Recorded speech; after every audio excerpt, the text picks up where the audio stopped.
The telegram arrived at the Sullivan farmhouse on a Tuesday morning in the spring of 1882, and by Thursday, Marcella Sullivan was on a westbound train wearing a wedding veil she had never asked for, sewn by hands that were not hers, traveling toward a man whose face she had never seen. It had not always been this way.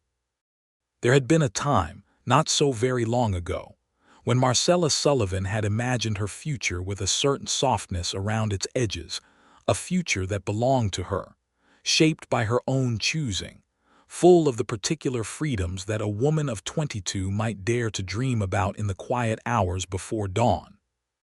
She had imagined a man who would court her properly, who would come to her father's house with his hat in his hands and his intentions plainly spoken, who would give her time to decide. She had imagined love as something she walked toward willingly, not something arranged for her between men who shook hands over her head as though she were a parcel of land being transferred from one deed to another. But Marcella's father, Gerald Sullivan, had debts. Deep and grinding debts that had accumulated through 3 bad harvests in a row, through a drought that had cracked the earth of their Indiana farm like old porcelain, through a winter that had taken their last 2 horses and left them with nothing but a barn full of frozen grief. Gerald Sullivan was a proud man, and proud men make desperate arrangements. He had answered an advertisement in the back of a farming almanac, a rancher in Cutter's Bend, New Mexico Territory, seeking a wife of good character and capable hands. A dowry paid in full, travel arranged, marriage upon arrival. He had not asked Marcella, he had told her. She had sat very still at the kitchen table while he explained it, the way she had learned to sit still when the world was coming apart at its seams, her hands folded in her lap and her jaw set at the angle that her mother, God rest her, had always said meant she was deciding something. But there was nothing to decide. The arrangement had already been made. The man's name was Augustus Holt. He was 43 years old.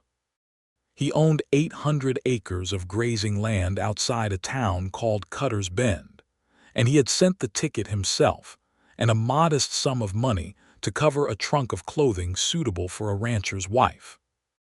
The veil had been sewn by her Aunt Dora in a single frantic afternoon, white tulle edged with cotton lace, the kind of veil a woman might wear at a church wedding under happy circumstances.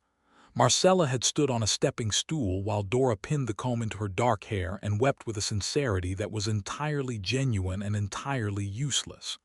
"You will write to us," Dora had said. "Yes," Marcella had answered. She had not said anything else. The train ride from Indianapolis to Santa Fe took 4 days. Marcella spent most of it looking out the window, watching the land change around her, the green rolling hills of Indiana giving way to the flat brown enormity of the plains, which gave way to something older and stranger, and more beautiful than anything she had ever imagined, red rock formations rising from the earth like the ruins of some ancient and enormous civilization. The sky so wide and so blue that it seemed impossible that it could belong to the same world as the cramped and muddy farmyard she had left behind. She ate what she brought.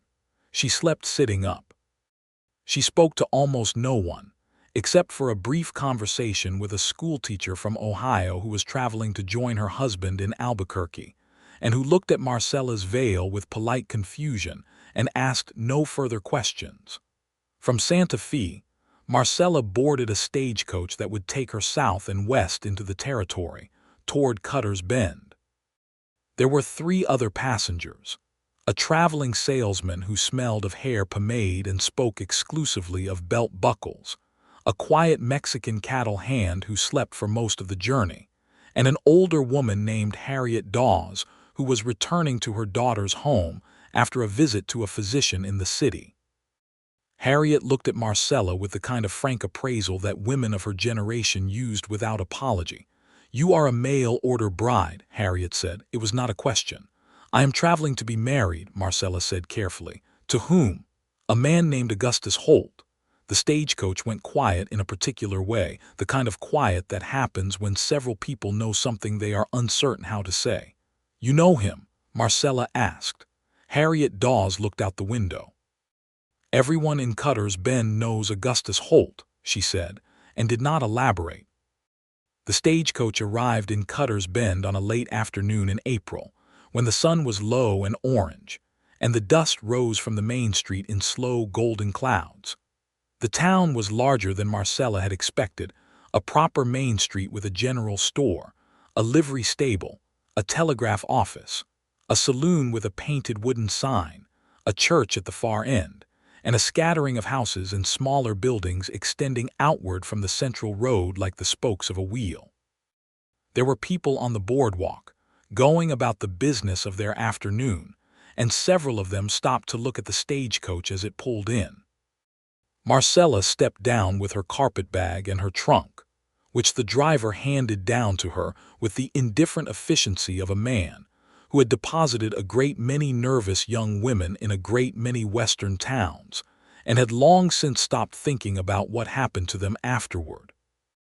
She stood in the street with the veil still pinned to her hair, because she had put it on that morning as instructed in a letter from Augustus Holt, who had written that she should be identifiable upon arrival, and she felt the weight of every stair on the boardwalk like individual stones being placed on her shoulders.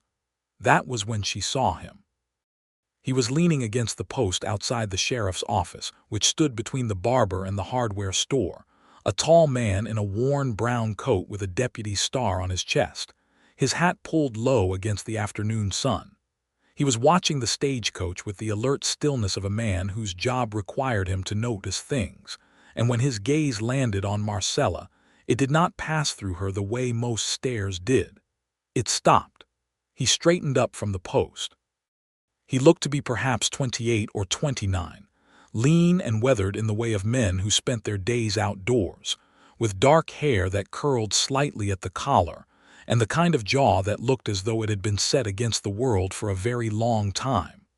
His eyes, even at that distance, were a clear gray-green that caught the fading sun like still water. He crossed the street toward her with a purposeful stride that was neither hurried nor casual, and as he approached, she could see the expression on his face more clearly, not the frank curiosity she had expected, not the appreciation that some men wore openly on their faces when they looked at a young woman, but something quieter and more serious, as though he was solving a problem that troubled him. "Miss Sullivan," he said. His voice was low and measured, the kind of voice that was accustomed to being heard in noisy places. "Yes," she said. "Clark Thatcher. I am the deputy here." He touched the brim of his hat. "Augustus Holt sent word that you were arriving today. He asked that I collect you and bring you out to the ranch. His foreman is also expected, but he has been delayed." Marcella looked at him carefully.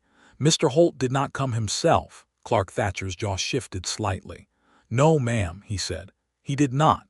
She absorbed this information the way she had learned to absorb unpleasant things, without flinching, without commentary, with only the slight adjustment of her expectations. "I see," she said. "Very well."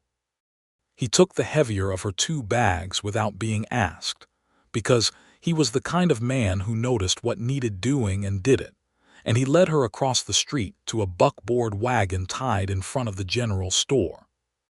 There was a bay horse in the traces, patient and well-fed, and Clark Thatcher loaded her trunk into the bed of the wagon with practiced efficiency. "It is about 4 miles to the Holt Ranch," he said when she had settled onto the bench. "The road is reasonable for this time of year." "Thank you," she said. He climbed up beside her and gathered the reins. The horse started forward without being asked twice. They rode in silence for a little while, out of town, and into the open land that surrounded it, the road running between low scrub and the occasional juniper tree, the mountains blue and massive on the horizon, the evening sky beginning to deepen at its edges toward amber and pink. Marcella held her carpetbag in her lap and looked at the landscape and tried to find something in it that felt like peace. The veil lifted and settled against her face in the breeze. "You can take that off if you like," Clark said, not looking at her. "There is no one to see you out here." She reached up and unpinned the veil from her hair, folded it carefully, and set it on top of her carpetbag. The evening air on her face was cool and clean and smelled of sage, and something she could not name, and she breathed it in deeply. "How long have you been a deputy in Cutter's Bend?"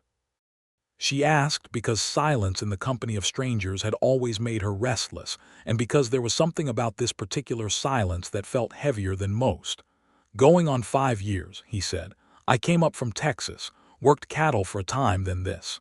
"Do you like it?" He seemed to consider the question with more seriousness than she had intended. "It suits me," he said finally. "I like knowing the people I am responsible for. I like a place where the same sun comes up every morning, and I know what I am supposed to be doing when it does." She looked at his profile, the clean lines of it against the wide sky, and thought that this was an honest answer and an unexpectedly revealing one. "And Mr. Holt," she said, "you have known him long." Clark's hands tightened fractionally on the reins. "Long enough," he said. "Mrs. Dawes, she was on the coach with me, she said everyone in Cutter's Bend knows him." "That is true," Clark said. She did not seem to mean it as a compliment. Another pause, longer this time. The horse's hooves made a steady rhythm on the packed dirt road. "Miss Sullivan," he said finally, "I am not going to speak ill of a man about his own affairs, but I will say this much. If at any point during your time here you find yourself in a situation that concerns you, the sheriff's office is at the center of town, and either myself or Sheriff Boone will be available." Marcella looked at him sharply. It was an extraordinary thing to say to a woman who was about to become a man's wife.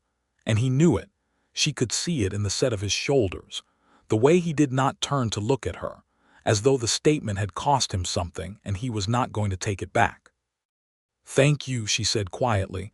"I will remember that."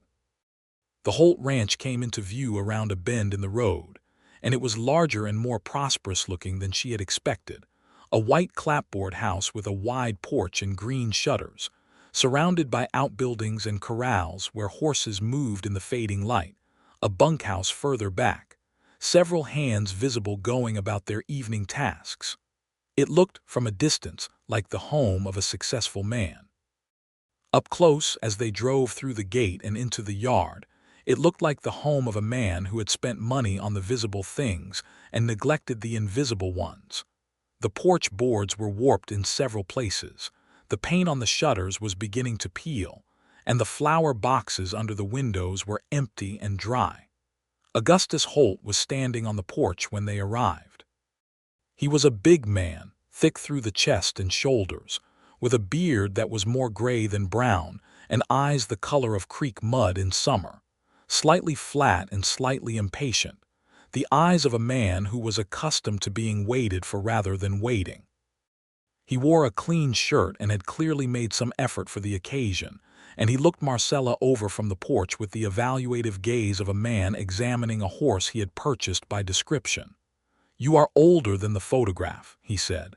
This was his greeting. Marcella stepped down from the wagon without assistance. "And you are as described," she said pleasantly, though she felt anything but pleasant.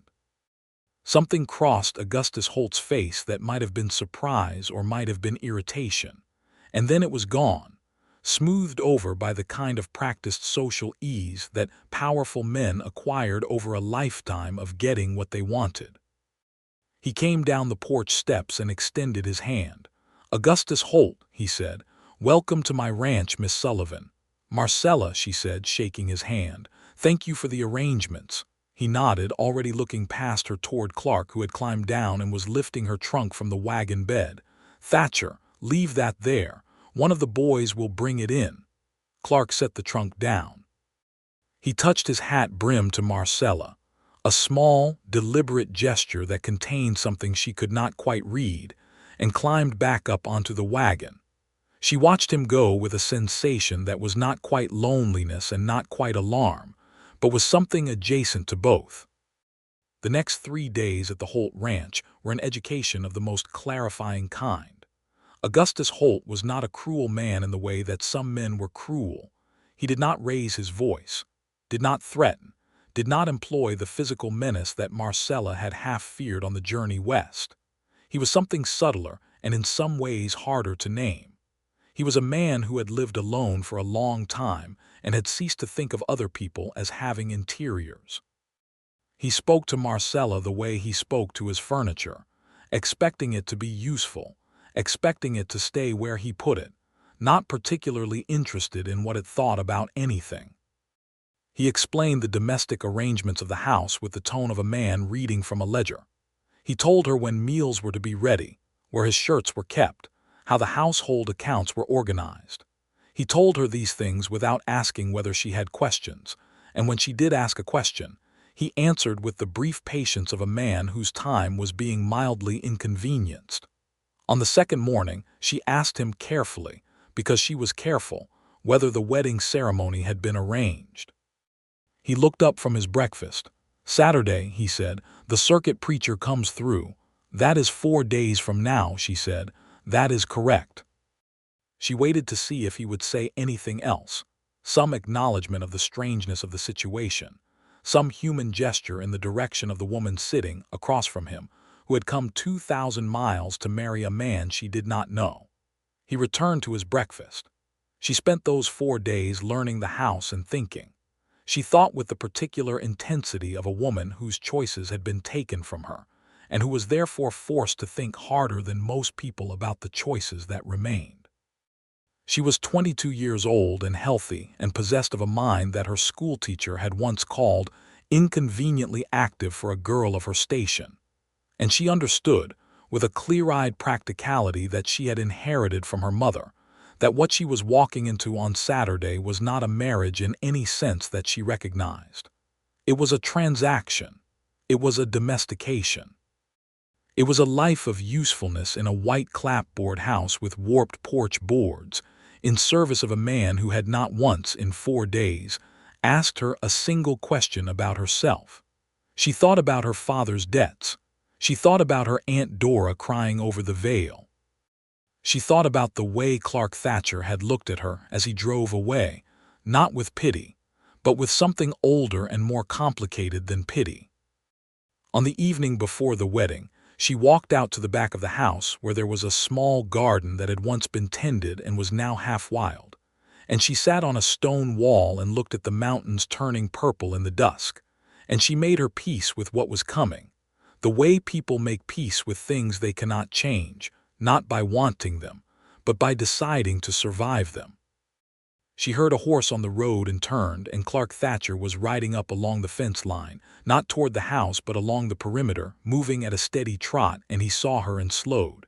He walked his horse to the fence and stopped. "Miss Sullivan," he said. "Mr. Thatcher." She stood up from the stone wall. "Are you making rounds?" "I come out this way sometimes in the evening," he said, which was an answer that was not quite a lie and was not quite the truth. He looked at her for a moment in the fading light.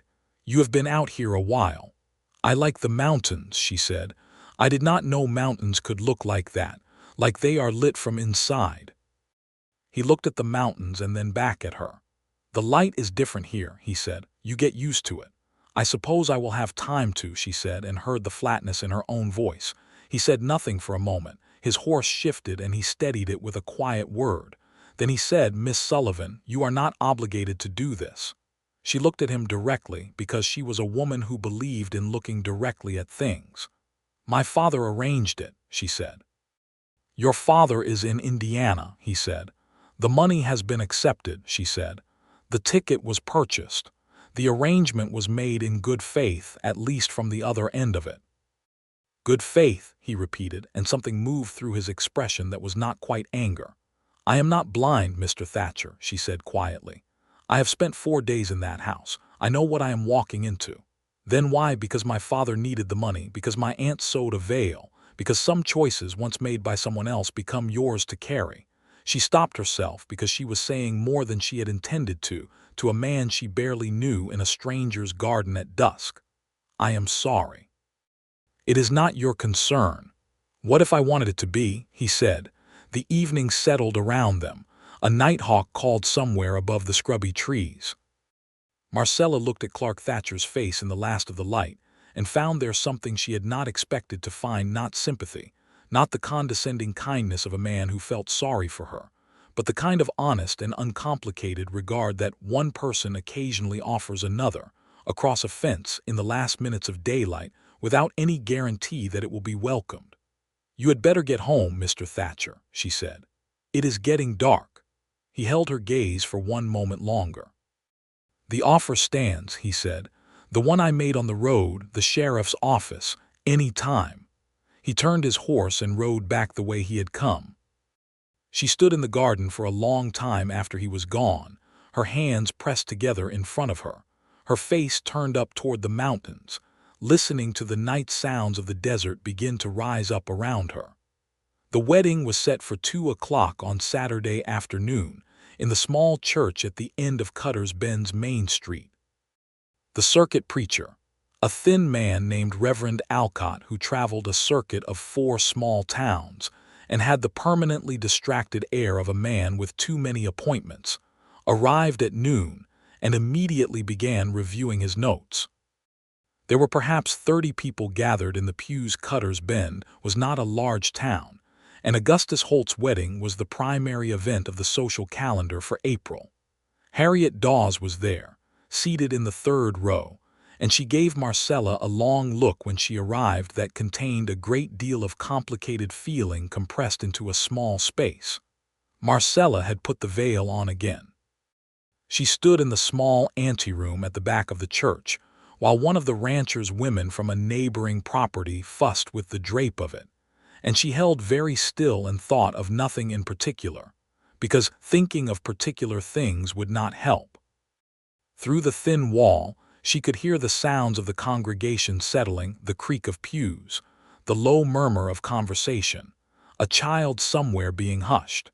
She could hear Augustus Holt's voice near the front, unhurried, speaking to someone about a cattle deal, because Augustus Holt was the kind of man who conducted business on every occasion, including his own wedding.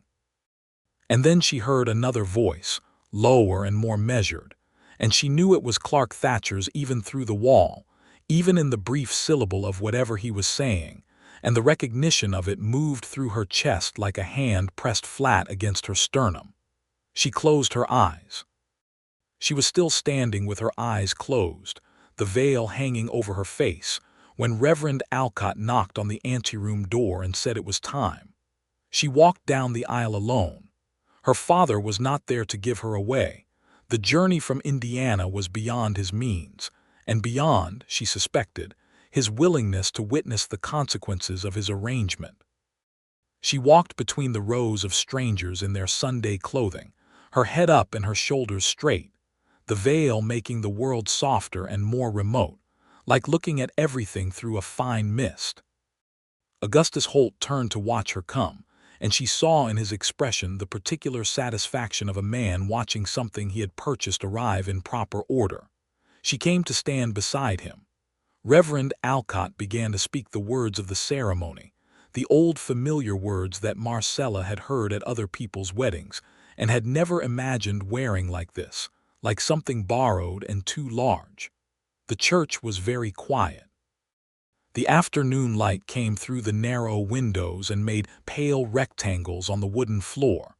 She became aware, gradually, of a disturbance at the back of the church. Not a loud disturbance, nothing so dramatic as that. A murmur, a shift of heads turning, the particular acoustic change that happens when a door opens into a quiet room. She did not turn to look, because Reverend Alcott was speaking directly to her and she was still deciding with every breath whether she was going to say yes. Augustus Holt's eyes moved to the back of the church, and something crossed his face that she had not seen there before, not irritation, not impatience, but something sharper and less composed, something closer to actual feeling. Reverend Alcott paused in his recitation. "I am sorry," said a voice from the back of the church. "I need to speak before this proceeds." Marcella turned. Clark Thatcher was standing in the open doorway of the church, his hat in his hands, the bright afternoon light behind him making him look, for one suspended moment, like something out of a dream. He was wearing his deputy's badge, and he was looking not at Augustus Holt but directly at her, with an expression of such unguarded honesty that the murmuring around her seemed to happen at a great distance. "This is a house of God, Thatcher," Augustus Holt said, his voice low and very controlled. "And a legal proceeding. I would ask you to remove yourself." "I know what it is," Clark said. He came down the aisle and the congregation parted for him, and he stopped about 3 feet from where Marcella stood, and he looked at her, only at her. "Miss Sullivan," he said, "I have something to say to you." Her heart was beating with a slowness and clarity that seemed impossible given the circumstances. "Then say it," she said. "I have been a deputy in this town for 5 years," he said. "I have done my job. I have kept the peace. I have followed the law, and I have minded my own business in all the ways that matter." He paused. "But I have also been watching Augustus Holt for 5 years, and I know what kind of man he is, and I know what kind of life you will have if you stand here and say yes today, and I cannot—" He stopped, and she could see him choosing words with great care, the way a man crosses uncertain ice. "I am not willing to stand in that office at the end of the street and know that I said nothing. Thatcher." Augustus Holt's voice had dropped to a register that contained unmistakable threat. "I will have you removed from your position." "That is within your rights to try," Clark said, without looking at him. "You own half this county and you have the ear of the territorial judge. I know that. I have always known that." He looked at Marcella steadily. "I am asking you to hear me out, and then I will go, and whatever you decide, I will respect it." The church was entirely silent. Marcella was aware of 30 people holding their collective breath, of Reverend Alcott frozen with his Bible open and his finger on the page, of Augustus Holt's stillness beside her that was not peace but was something coiled and dangerous. And she was aware of Clark Thatcher standing 3 feet away with his hat pressed between his hands and his gray-green eyes on her face. "Then speak," she said. "I do not know you well," he said. "I have known you 4 days and spoken to you twice. That is not nothing, but it is not much either, and I am not standing here to make you promises I do not have the right to make. I am standing here to tell you the truth, which is this. Augustus Holt is not a kind man, and the life he is offering you is not a partnership. It is a position, and the position is one where you will have very little say and very little regard, and whatever your reasons for coming here, you deserve better than that." He paused again. "And I am standing here to tell you that if you choose to leave, if you decide today is not the day you are willing to give your word to a man who did not earn it, then I will take you wherever you need to go. Town, Santa Fe, back east, wherever you say, and I will not ask anything of you in return." The silence stretched. "And if I say yes," she said softly, "then I wish you every happiness I can hope for you," he said, and she believed him, which was perhaps the most extraordinary part of all of it. She looked at him for a long moment. Then she looked at Augustus Holt, who was watching her with the flat-eyed expression of a man who was calculating, even now, what the best outcome for himself would be. He was not looking at her with longing or love, or even the basic human warmth of a man who had any genuine interest in who she was. He was looking at her like a man who had been told that his order might not come through, and was already thinking about the inconvenience of it. She looked down at the veil in her hands. She had carried it from the anteroom, had been clutching it without realizing it. She looked at the careful stitching her Aunt Dora had done in a single frantic afternoon, and she thought of all the things that had been chosen for her, and then she put the veil down on the pew beside her with a deliberate gentleness, as though setting down something that had been very heavy for a very long time. She turned to Reverend Alcott. "I apologize," she said. "I will not be proceeding today."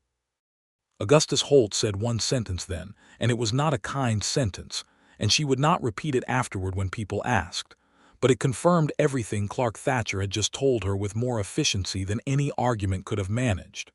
Clark stepped between them. He was quiet about it, not aggressive, just present in the way that a man with a deputy's star and a history of keeping the peace is present, an unmistakable barrier made of calm. "Come on," he said to Marcella. "My horse is outside."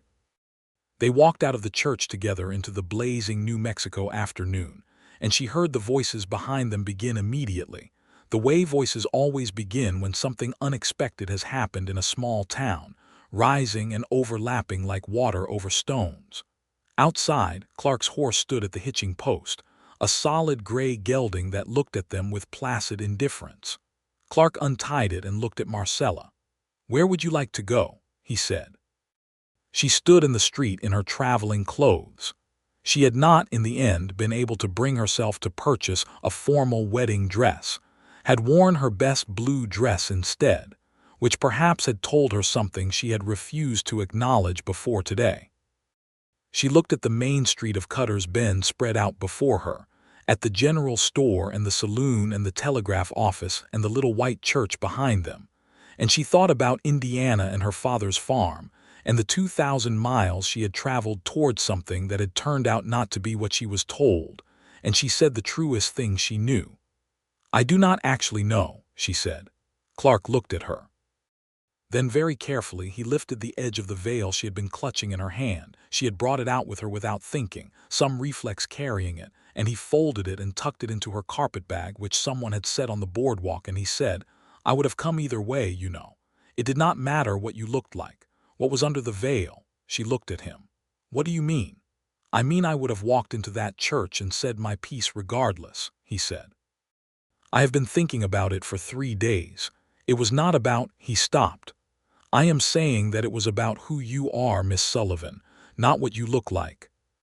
Anyone being treated that way deserved someone to speak up."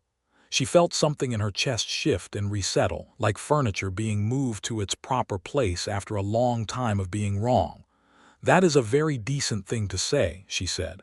"I meant it," he said simply. She looked at the street again. "I cannot go back to my father," she said. "There is nothing to go back to. And I spent the money on the ticket, which means I have very little," and she stopped herself, because listing one's immediate practical disasters to a virtual stranger was not the behavior she aspired to. "I need to think," she said. "There is a boarding house on the next street," he said, "run by Edna Marsh. She is a decent woman and she keeps a respectable house. You can stay there until you have made your plans." He paused. "I will speak to the sheriff about the situation. Augustus Holt may make trouble." "How much trouble?" she said. Clark's jaw settled into the set she was beginning to recognize as his thinking expression. "He is not a man who likes losing," he said. "But he is also not a man who likes being embarrassed in front of the town, and what happened in there embarrassed him considerably. I expect he will be more interested in managing the story than in pursuing you directly." He paused again. "But I will keep an eye on things." "You have already done a great deal more than anyone could expect of you," she said. "I told you," he said. "It is my job to keep the peace." "This is considerably beyond keeping the peace," she said, and something in her voice must have landed differently than she intended, because he looked at her then with an expression that was brief and unguarded and gone in a moment, like light through a shutter. "Yes," he said, "I suppose it is." Edna Marsh was a small, broad-shouldered woman of about 50 with an organized mind and a complete absence of curiosity about other people's business, which was in Marcella's estimation exactly the right disposition for a boarding-house keeper in a small western town. She showed Marcella a clean room with a window looking east toward the mountains, a narrow bed with a good quilt, a washstand, and a chair.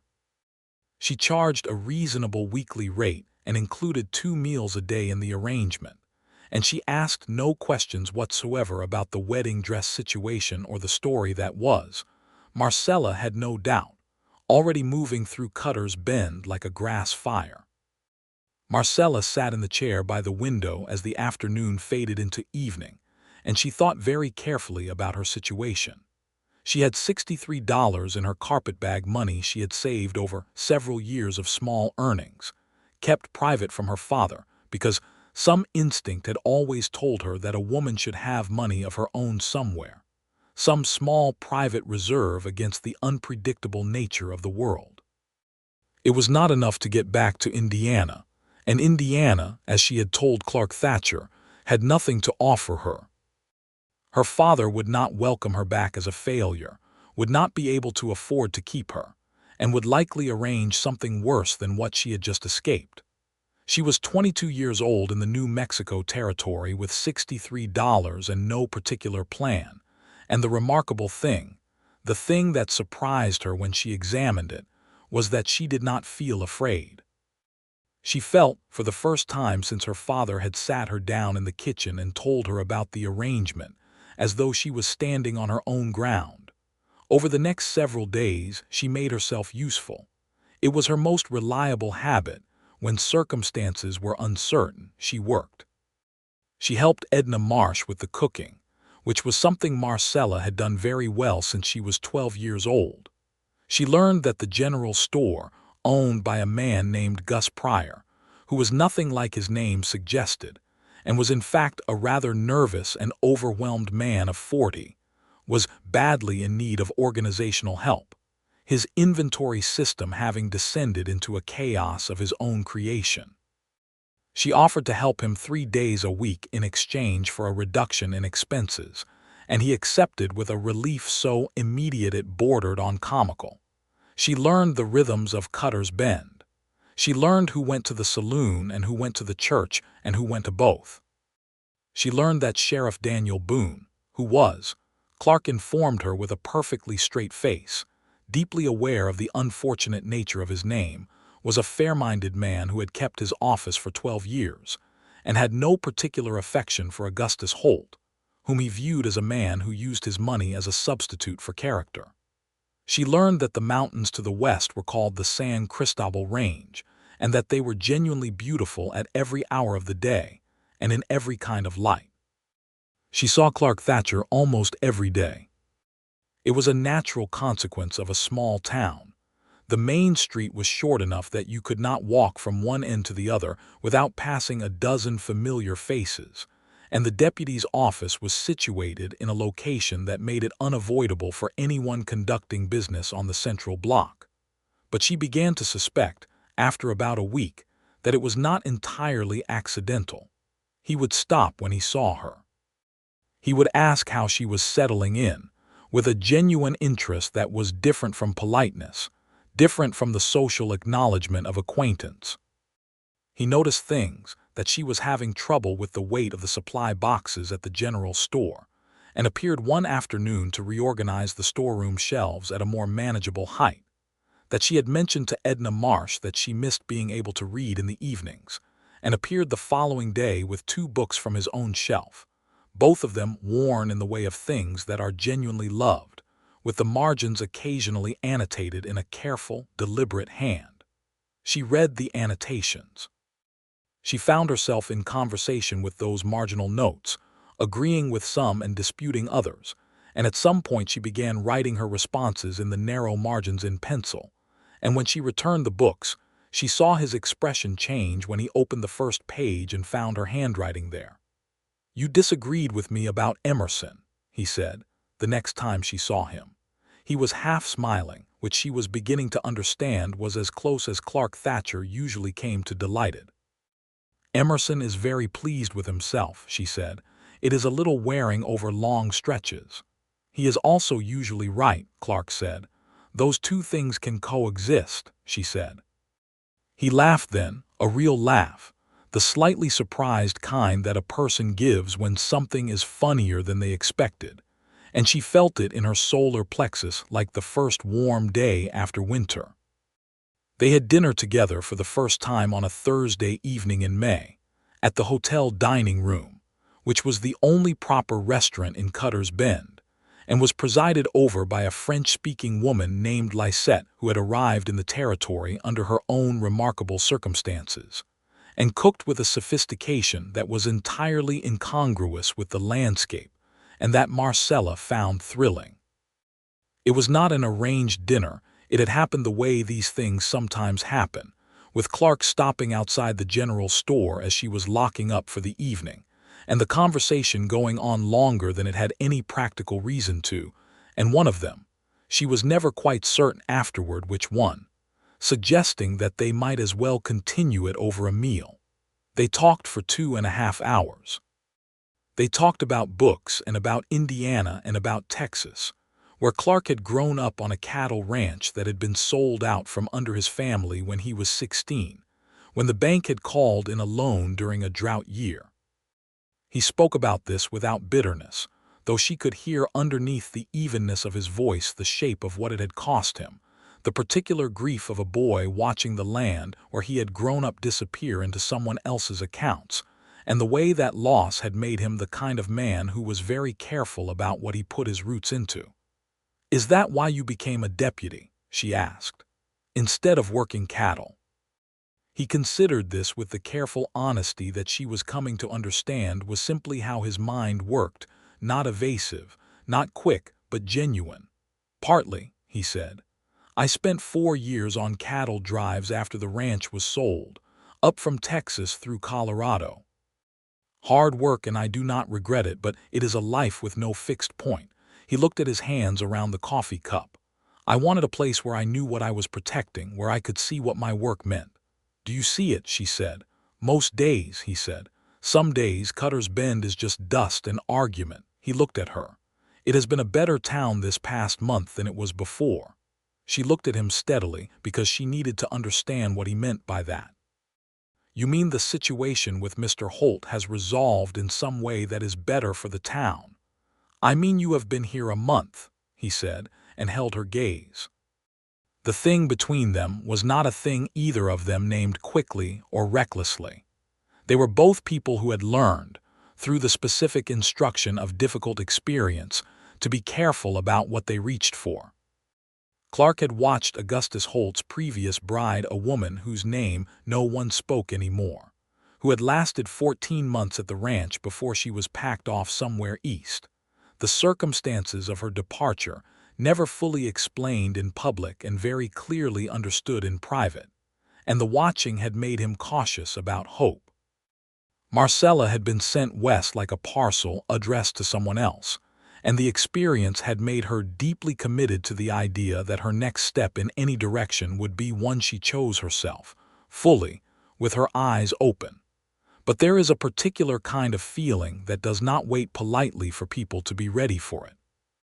It announces itself in the small moments, in the way a man's voice changes when he speaks to you specifically, not to the general vicinity of where you are standing, not to the social role you occupy, but to you, the particular you, the one that exists underneath the practical circumstances.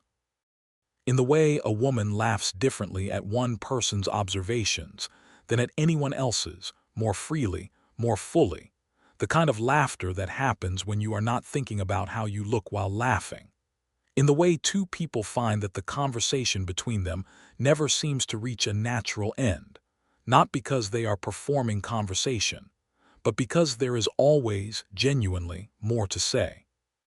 By the end of May, Cutter's Bend had entirely absorbed the story of what had happened at the church and formed a variety of opinions about it, most of which were more interesting than accurate.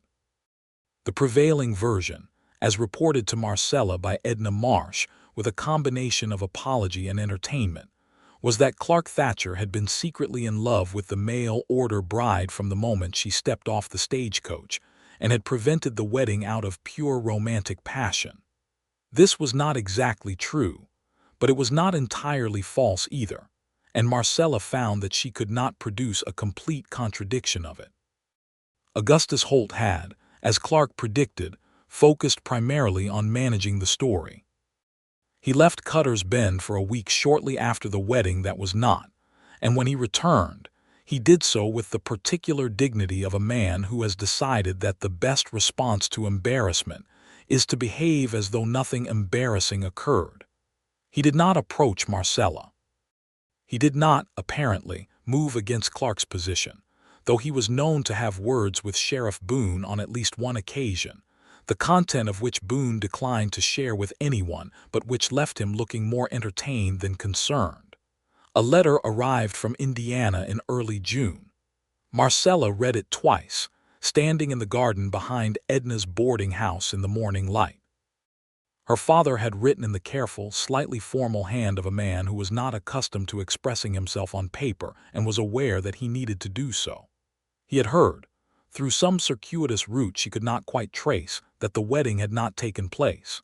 He had written to ask, and she could see, between the formal phrasing and the smudged corrections, that asking had cost him something, whether she was safe, and whether she needed anything, and whether she thought in time she might forgive him. She sat with the letter for a long time. Then she took out her own paper and wrote back. She wrote that she was safe, which was true. She wrote that she was well, which was also true. She wrote that forgiveness was a process and not a declaration, but that she was engaged in it, which was true enough. She wrote that she did not intend to come back to Indiana, which was true, and that she intended to make something of herself in the territory, which was also true. She wrote that she would write again and meant it. She sealed the letter and walked it to the post office herself, and on the way back she passed Clark Thatcher coming out of the sheriff's office with a coffee cup and the expression of a man who had been doing paperwork for several hours and was grateful for any interruption. "Morning," he said. "Morning," she said.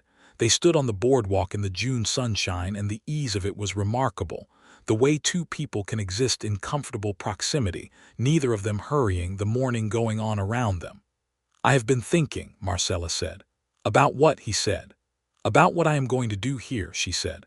"Long term, I am useful at Gus Pryor's store, but it is not. I want something of my own, something I built." He was listening with his full attention, which was one of the things she had come to value enormously about him. He listened the way he did everything else, without dividing his attention between what was being said and what he was going to say next. "Edna is thinking of retiring," Marcella said. "She told me last week. She wants to go live with her sister in Tucson. The boarding house could be purchased. Not easily and not immediately, but possibly." She looked at him. "I have some money. I could save more.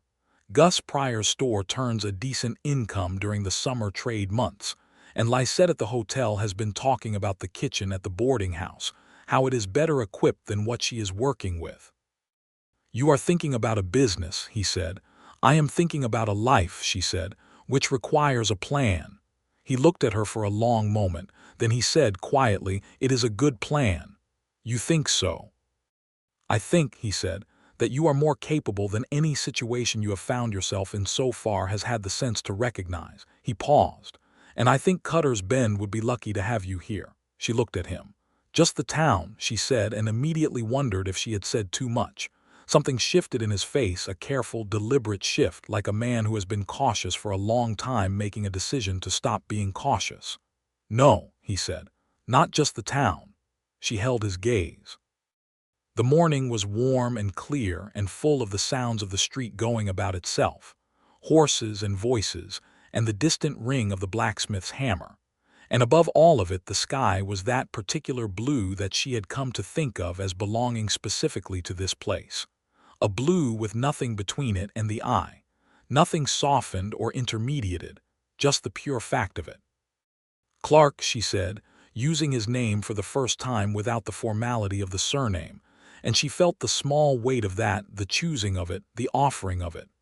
"Marcella," he said back, equally deliberate, equally knowing. The first time he kissed her was 3 weeks later, in the early evening outside Edna Marsh's boarding house, when he had walked her home from a community supper at the church hall, and they had stood on the front step talking past all reasonable darkness, and she had finally said that she supposed she ought to go in, and he had said yes, she probably should, and then neither of them moved, and the moon was up and large and the desert was silver around them. And he had reached up and tucked a strand of dark hair back from her face with a gentleness that seemed impossible in such large, capable hands, and she had turned her face slightly toward that touch, and the rest of it had followed as naturally as one thing follows another when it has been building long enough. It was a good kiss. It was a careful and genuine kiss, the kind that means something, not the first reckless expression of desire, but the settled and considered decision to cross a particular distance that both people have been standing on opposite sides of for a while. She put her hand against his chest, feeling the warmth of him through his shirt, the steady beat of his heart. He rested his forehead against hers. "I have been wanting to do that since the stagecoach," he said, and she could hear in his voice the slightly rueful quality of a man admitting something he has been arguing with himself about for some time. "You saw me for 30 seconds before you put me on a wagon to another man's house," she said. "It was a long enough 30 seconds, he said, and she laughed against his shoulder, and felt his arms come around her properly, steady and warm and real. They were not reckless with it. They were both people with histories that recommended caution, and they were both, in their different ways, committed to doing things properly, not out of rigidity, but out of the understanding that some things, built quickly and without care, fall just as quickly.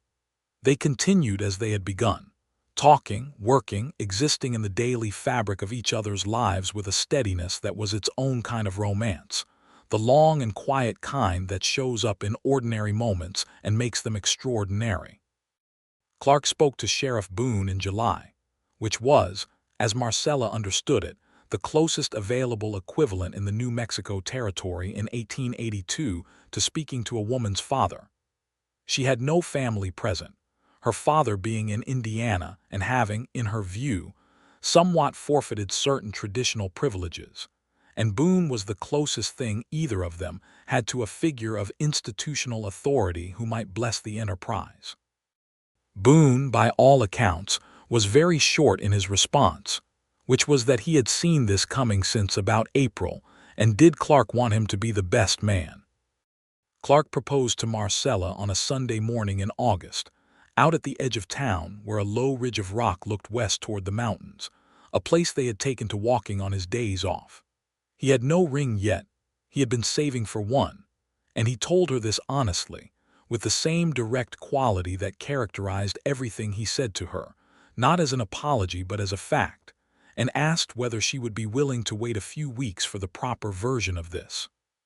She told him that she had waited 22 years for the right person to ask her anything worth saying yes to, and a few more weeks was nothing remarkable. He found a ring in Santa Fe, a modest silver band with a small inset turquoise stone, a New Mexico stone, and he brought it back on the stage and slid it onto her finger in the kitchen of Edna Marsh's boarding house, while Edna was conveniently very busy in the garden, and Marcella looked at it and felt the strangeness of the difference between this and the veil she had worn on a train 4 months ago toward a future she had not chosen. This was chosen. Every molecule of this was chosen, deliberately and gladly and with full knowledge. The wedding, the real one, the one that was hers, was in September. They were married by the same Reverend Alcott who had been interrupted in April, who said, when Clark went to arrange it, that he had seen stranger circuits and was glad to do it. The ceremony was in the little white church, and this time Marcella walked to the front of it toward Clark Thatcher, who was standing at the altar with the particular composure of a man who is extremely moved and extremely committed to not showing it, and failing in only the best possible ways, his eyes bright and his jaw set and his hands still at his sides, as though keeping them still required some effort. She wore her best blue dress, because she had decided it was in fact her wedding dress, the one she had apparently been wearing all along. She did not wear the veil. The veil was in her trunk, where it had stayed since she set it down on a pew in April, and she had decided, not bitterly, not with drama, but with the quiet clarity that she brought to all her real decisions, that the veil belonged to the story of what had not happened, and this new story was going to have nothing veiled about it. Harriet Dawes was in the front row and cried with great enthusiasm. Edna Marsh was there, and Gus Pryor, and Lysette from the hotel, and Sheriff Boone, who did in fact serve as the best man and did so with a solemnity that was belied by the satisfied expression of a man whose prediction had been entirely correct. When Reverend Alcott reached the point where Clark could take her hands, he did so with a care that she felt in her whole body, as though her hands were something worth being careful with. He spoke his vows in a low, steady voice that she knew she would remember exactly for the rest of her life, not the formal words which belonged to everyone, but the quality of his voice saying them, the particular frequency of sincerity that she had learned to recognize in him, and that lived in her like a struck note. She said her vows back to him clearly, with her eyes on his face, and meant every word of them with the full weight of her choosing.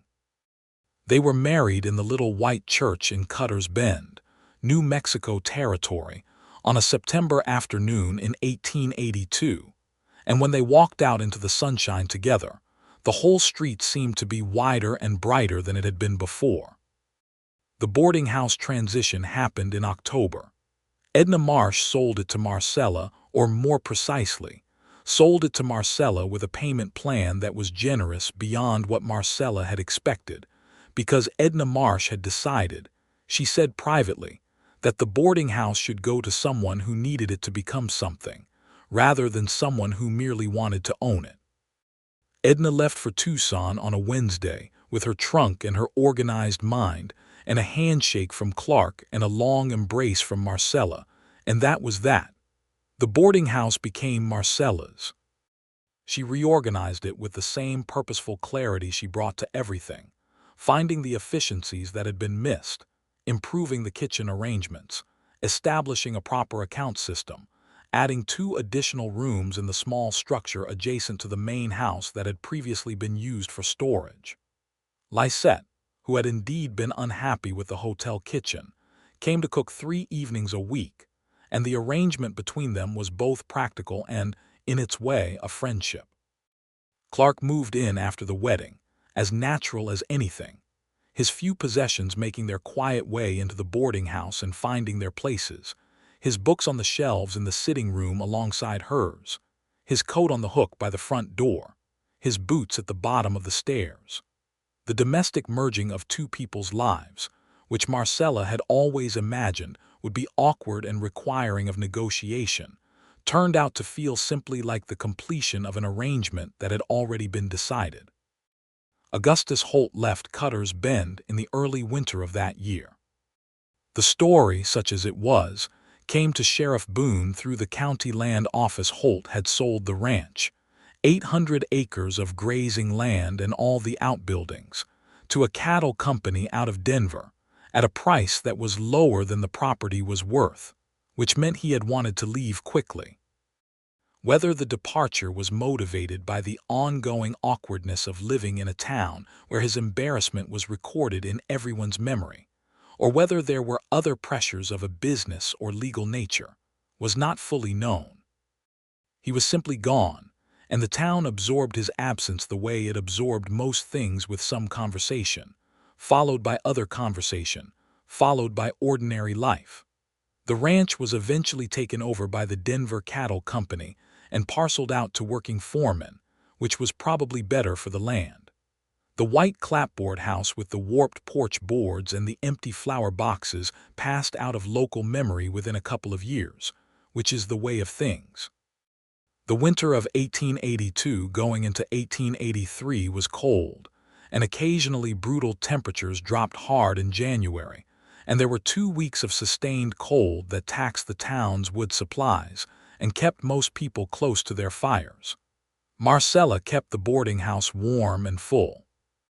There were 4 regular boarders that winter, including a schoolteacher named Mr. Elias Whitmore, who arrived to fill the vacancy at the Cutter's Bend School, and turned out to be an excellent addition to the evening dinner conversation, and a young rancher named Pete Collier, who was saving his wages to buy his own land and ate everything put in front of him with an enthusiasm that Marcella found deeply gratifying. Clark came home every evening to the warmth and the noise and the particular organized chaos of a house full of people being fed and looked after, and Marcella watched him settle into it with a contentment that was entirely genuine. This man who had wanted a fixed point, a place where he knew what he was protecting, who had found it and was not taking it lightly. He was promoted to sheriff in the spring of 1883, when Daniel Boone announced his retirement with the straightforward statement that he was 61 years old, and his knees were no longer interested in this type of work. The county appointed Clark on Boone's recommendation, and the town received it with the general satisfaction of a community that had been watching Clark Thatcher do his job with integrity for 6 years and had no particular complaints. He wore the sheriff's star with the same unhurried seriousness with which he had worn the deputy's star, and the only change Marcella observed in him was that he came home very slightly later on the difficult days, because there were more difficult days, and he sometimes sat very quietly for a few minutes in the sitting room before he spoke to anyone, which she had learned to recognize as his way of setting down the weight of what the day had required before he allowed himself to simply be home. She learned to sit with him in those quiet minutes, and he learned to reach for her hand without having to ask for it. And they learned together what two people can build in the quiet moments when nothing needs to be said. Marcella discovered she was expecting their first child in June of 1883, and she sat with the knowledge for one whole day before she told Clark, not because she was afraid or uncertain, but because she wanted a day of carrying it herself. Privately, this new and enormous fact, this evidence of the life she had built from the wreckage of the life that had been arranged for her. She told him on a Sunday morning before the boarders were up, in the kitchen over the first coffee of the day, and he went very still in the way she had learned to recognize as the expression of feeling he had not yet found the words for. Then he crossed the kitchen and put his arms around her very carefully, as though she might be fragile, which she was not and which she told him so, and he laughed against her hair. "I know you are not fragile," he said. "I am doing this for myself." "Then that is all right," she said. Their son was born in February of 1884, on a night when the desert stars were so bright and close that Marcella, in her less comfortable moments, found it genuinely annoying that the sky could be so beautiful when she was otherwise occupied. He was born in the bedroom of the boarding house, attended by Cutter's Bend's doctor, a thorough and quiet man named Dr. James Garrett, and by the time Clark held him standing by the window in the early morning light, the baby in his arms with the slight dazed expression of a man who has just been introduced to something, he did not know the scale of the sun was coming up over the eastern mountains, and the light was doing what light did in this territory, filling up the room with something that was almost indecently beautiful. They named him Daniel, after Daniel Boone, the retired sheriff, who was no longer in Cutter's Bend, but who received a letter about it in Tucson, and wrote back that he was very honored and that the boy had better grow up with some sense, and enclosed a carved wooden horse that he had made himself over the winter. Daniel Thatcher was a solid and cheerful infant, and then a solid and cheerful small boy, with Clark's gray-green eyes and Marcella's dark hair, who grew up believing that the world was fundamentally a good and manageable place, which was perhaps the most complete inheritance two people could offer. Marcella's father came to visit in the fall of 1884, making the journey west with a combination of determination and obvious anxiety. Arriving at Cutter's Bend on the same stagecoach route his daughter had traveled more than 2 years earlier, looking older and thinner, and considerably more humble than the man who had made arrangements over his daughter's head at a kitchen table in Indiana. He spent 2 weeks. He slept in one of Marcella's best boarding rooms and ate Lysette's cooking, and watched his daughter run a household and a business and a marriage with a calm competence that had, he admitted on his 3rd day, always been there, and that he had not paid sufficient attention to. The conversation between Marcella and her father happened over the course of several evenings, slowly and without drama, the way real conversations between real people happen, not in a single transformative moment but in a series of small honests, each one adding to the one before it. She told him what she had felt, and he listened. He told her what he had been afraid of, and she listened. They did not arrive at a complete resolution, because complete resolutions of that kind belong to stories rather than to life, but they arrived at something that was real and was enough. A father who had made a mistake from desperation rather than malice, and a daughter who understood the difference and was willing to proceed on that understanding without requiring that the mistake be unmade. Clark watched this with his characteristic attention and said very little, because he understood that this was Marcella's work to do, not his. But when her father shook his hand at the end of the 2 weeks and said, with the stiff formality of a proud man offering a genuine thing, that he was glad his daughter had found a man of character, Clark received it without irony and with simple, honest grace. Gerald Sullivan went back to Indiana, and the debts were eventually sorted, not through any dramatic intervention, but through the slow machinery of time and smaller miseries giving way to smaller recoveries. He wrote regularly after that, and Marcella wrote back, and the letters were genuine, which is the most useful thing letters can be. The boarding house expanded again in 1885. Marcella purchased the adjacent property and added 4 more rooms, a proper dining room that served not just boarders but townspeople by arrangement on certain evenings, and a small reading room that she stocked with books, and that became a quiet point of community pride. Elias Whitmore, the schoolteacher, organized a small lending arrangement with the reading room for his students, and Marcella worked with him to acquire additional titles through a bookseller in Santa Fe. And this small and unofficial library became, over the years, something that people pointed to when they described what was good about Cutter's Bend. Clark's tenure as sheriff extended through the decade with the particular steadiness that characterized him in everything.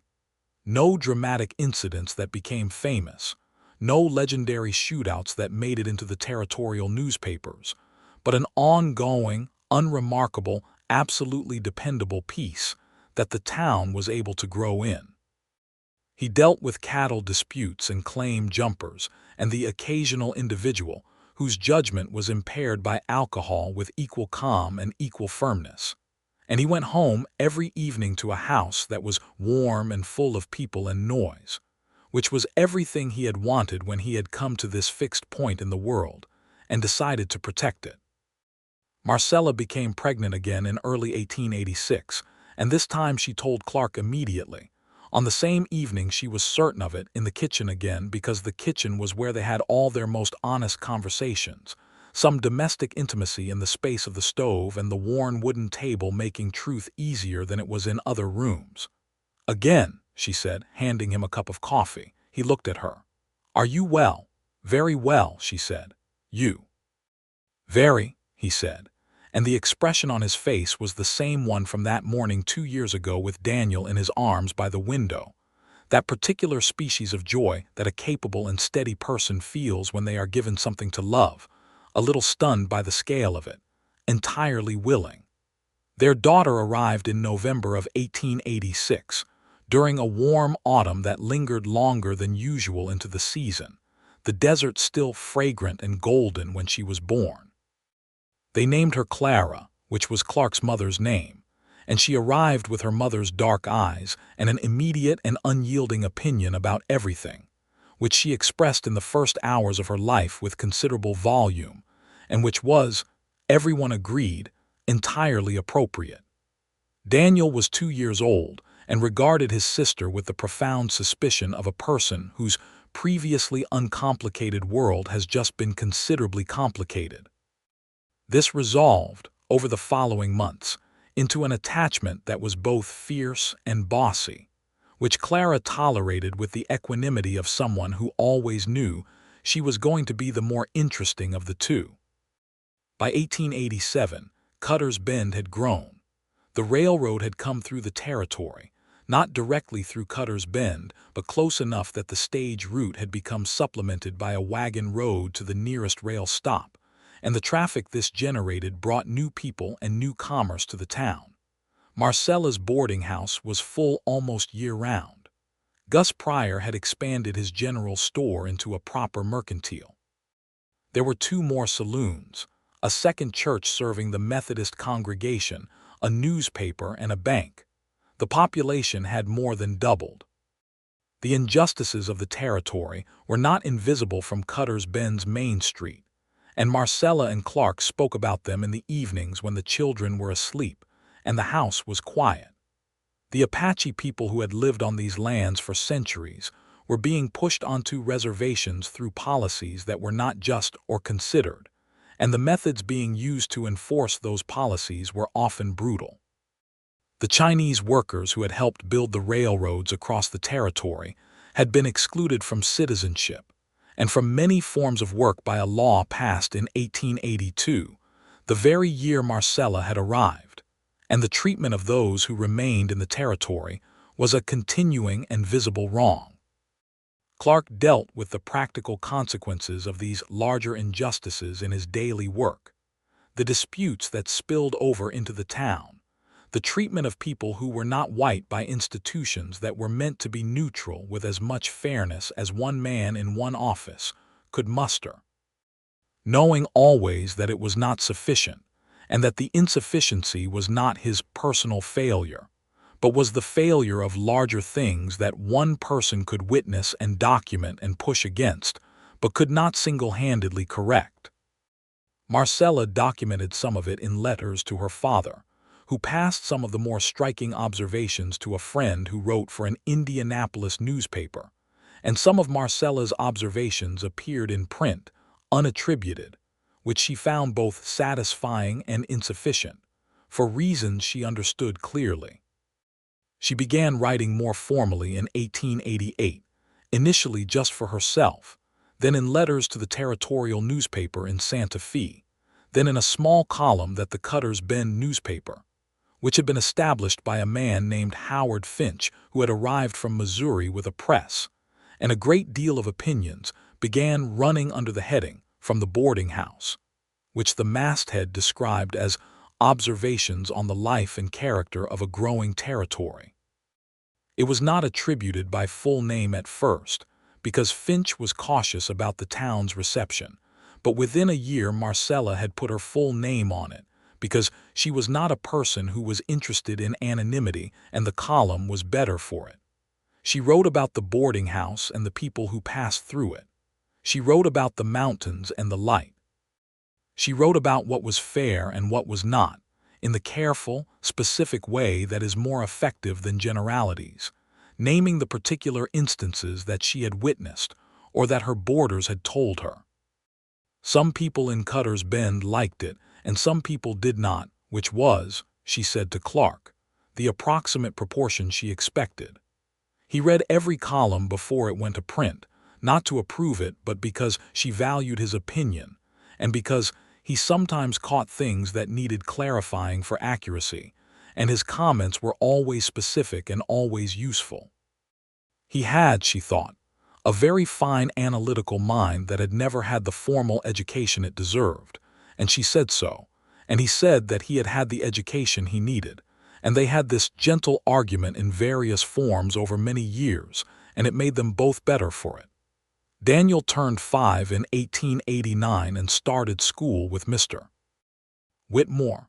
He was a serious and attentive student who read earlier than anyone expected, and then could not be made to stop, which his mother took as a sign of character, and his father took as further evidence of the general rightness of things. Clara, at 3, demanded to go to school with her brother, and had to be persuaded, with some difficulty, that she was not yet the right age, a persuasion that Marcella accomplished by setting up a small teaching arrangement at home in the afternoons that Clara accepted with a graciousness that was clearly tactical. In the summer of 1889, Clark and Marcella rode out one afternoon on the horses they had by now as their own a bay mare for Marcella, a solid gray for Clark, the same color if not the same horse as the one that had stood at the hitching post outside the church on that April afternoon 7 years before. They rode out to the ridge they had always liked, the one that looked west toward the mountains, where Clark had proposed on a Sunday morning with no ring and complete sincerity, and they sat on the rocks in the late afternoon light while the mountains went through their evening changes, blue to purple to rose to the deep gray violet of approaching dusk. 7 years, Marcella said. 7 years, Clark agreed. I was thinking the other day, she said, about the stagecoach, the way Mrs. Dawes looked at me. What made you think of it? One of my boarders arrived this week, she said. She has a similar situation to mine, or similar enough. A woman on her own, not entirely by her own choice, arriving in a place she does not know. She paused. She reminded me of myself. What did you tell her? I told her that the territory has a way of giving people what they have the courage to take from it, Marcella said. And I gave her a good room with a window and said that the mountains are best at dusk.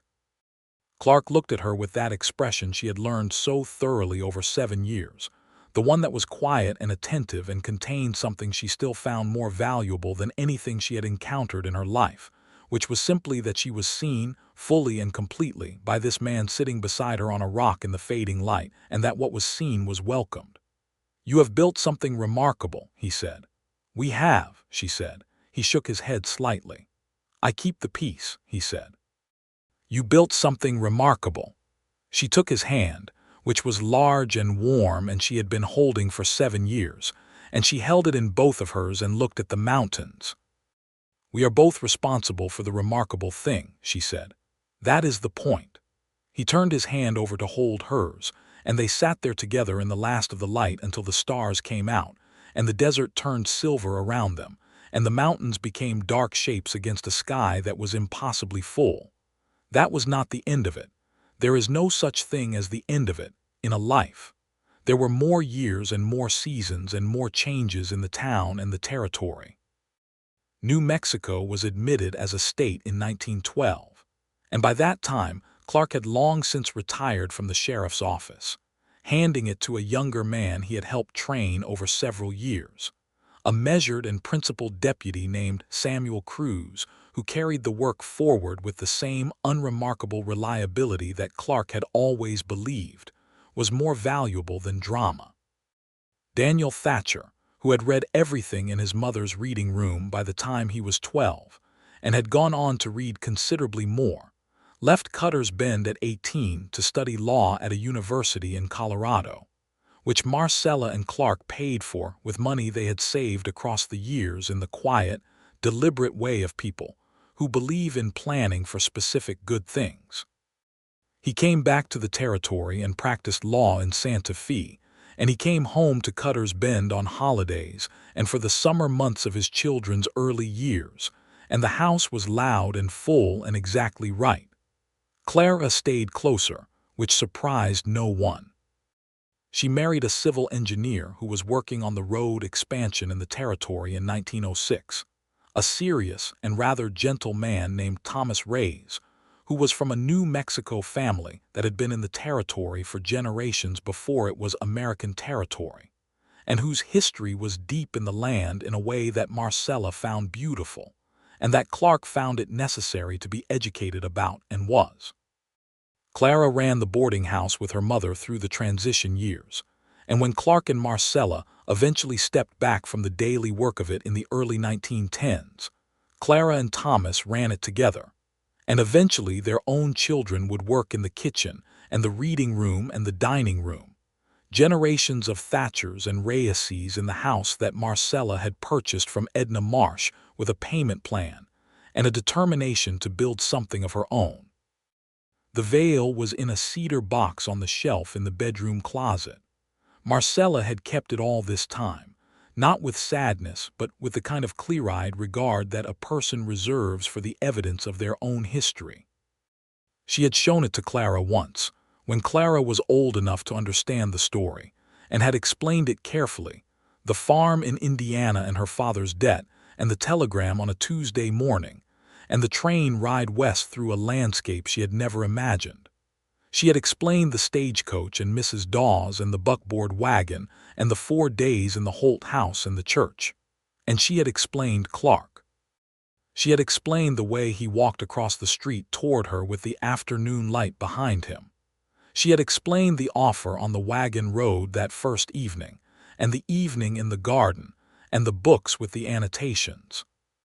And she had explained the church, the open doorway, the congregation holding its collective breath, the man in the worn brown coat standing in the aisle with his hat in his hands. "He said he would have come regardless of what I looked like," Marcella told her daughter, "regardless of what was under the veil." "Did you believe him?" Clara asked. Marcella looked at the veil in her hands, the white tulle edged with cotton lace, sewn in an afternoon by her Aunt Dora's frantic hands, carried 2,000 miles toward the wrong life, and then set down on a church pew and never put on again. "I believed him the way I believed in the mountains the first time I saw them," she said. "Not because I had enough information to be certain, but because some things are just true and you know it." Clara nodded, the way her daughter nodded when she was filing something away to think about later. "Keep it," she said, handing the veil back. "I intend to," Marcella said. She put the cedar box back on the shelf in the bedroom closet, in the boarding house that was hers, in the town that had become hers, in the life that was hers through every choice she had made since the day she set the veil down and turned her face toward the open door. Clark was in the kitchen when she came downstairs, in the way of a man who has retired from an active life and has redirected his considerable habit of purposeful usefulness toward the domestic sphere. He was making coffee with the particular focused attention he brought to everything, and he looked up when she came in. He was 50 years old now, his dark hair more gray than not, the lines of his face deeper and more defined, and she looked at him the way she had been looking at him for 28 years, with the same quality of recognition that had arrived on a buckboard wagon on the first evening, that sense of someone whose face she already knew before she knew it. "What were you doing up there?" he said. "Remembering," she said. He poured her coffee and handed it to her across the worn wooden table. "Anything worth sharing?" She took the cup and held it in both hands and looked at him across the kitchen that had held so many of their truest conversations, that had been the stage of so much of what was real between them. "I was thinking," she said, "that I came here in a veil I had not chosen, to a life I had not chosen, and that you walked into a church and lifted the veil and told me you would have come regardless, that you would have spoken up regardless of what you found underneath it." He was quiet for a moment, the way he was quiet when something mattered. "That is still true," he said. "I know," she said. She reached across the table and took his hand, large and familiar and warm, and held it in both of hers the way she had on the ridge all those years ago with the stars coming out over the desert. Outside the boarding house windows, Cutter's Bend was going about its morning. The mountains were blue and enormous on the horizon. The sky was doing what it always did, filling up with the particular, inexcusable, excessive beauty that had surprised her the first time and still surprised her, which she had decided was one of the best things about a life in this territory. The sun came in through the kitchen windows and lay across the table in long, warm bars of light, and the house around them was quiet with the specific quiet of a house that is fully inhabited and fully loved. Clark Thatcher turned his hand over and held hers, and looked at her across the table, and smiled. It was not a spectacular smile, not the kind that belonged in stories. It was simply the smile of a man who was exactly where he wanted to be, with the person he had chosen, in the life they had built together out of the raw and difficult material of the world. And Marcella Sullivan, Marcella Thatcher, and always in her own heart Marcella Sullivan, because a woman carries both names and neither diminishes the other, looked back at him and felt the full, quiet, completed weight of a life that had become hers, piece by piece and choice by choice, from the moment she set a borrowed veil down on a church pew and turned toward the open door. The coffee was warm in her hands. The mountains were there as they always were. The town was alive around them. The children and grandchildren were somewhere in the world, growing and working and loving in the ways that children do when they have been given good foundations. And in the cedar box on the shelf upstairs, the veil rested in the dark, folded and still, not a symbol of what had been lost, but of what had been found, of the distance between the life that is arranged and the life that is chosen, and the extraordinary, ordinary grace of the people who walk through open doors on your behalf and ask for nothing in return. This was the life that had been built from that. This, all of this, was what had come from a Tuesday telegram and a Thursday train, and a veil sewn by frantic loving hands, and a man who crossed a sunlit street with a purposeful stride and said that he would have come either way. It was more than enough. It was everything.